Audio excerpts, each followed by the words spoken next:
Yeah, yeah. The girls them. That boy for the place. Let me tell you, from long time nichis papa newe Chandino kubira kel ungo plata neni Plazi futa panaketa sewa Wambojo na yere kutiwa wakafita na neni Kufanasi watome wangu Wame murora wa mai wangu Baby girl nkakushaya hadi pone Vano kutivuri mfura saka nini diri hobe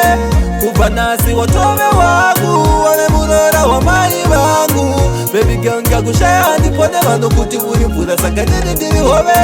Zita rangu ndino loud cake Kana kuti star boy ndoda kuyenda kustayat Ndino kuintroduce vana yami Miss Vina Natari kila zina aza Unechisa chino yevesa Panga uchi sasa neni geli wandi chemeza Nambo stika nambo yeverwa Nazopindwa nechando ngesa kanda merera Kufanasi watome wangu Wame murora wa mai wangu Baby girl nkakushaya hadi pone Vano kutivuri mfura saka nini diri hobe Kufanasi watome wangu Wame murora wa mai wangu Baby girl nkakushaya hadi pone Vano kutivuri mfura saka nini diri hobe From long time nichis papa newe Chandino kubira kel ungo plata neni Plazi futa panaketa sewe Wambojo na yere kutiwa wakafita na neni From long time nichis papa newe Chandino kubira kel ungo plata neni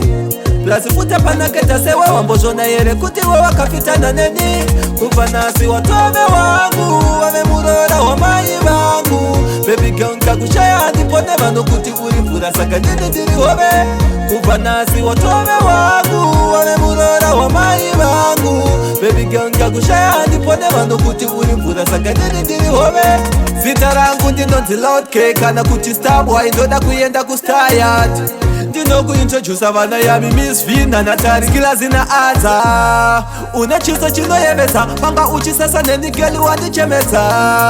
Nambo stika nambo yeverwa Nazopindwa nechando ngesa kanda merera Kufanasi watome wangu Wame murora wa mai wangu Baby girl nkakushaya hadi pone Vano kutivuri mfura saka nini diri hobe Kufanasi watome wangu Wame murora wa mai wangu Baby girl nkakushaya hadi pone Vano kutivuri mfura saka nini diri hobe Kufanasi watome wangu Wame murora wa mai wangu Baby girl nkakushaya hadi pone Vano kutivuri mfura saka nini diri hobe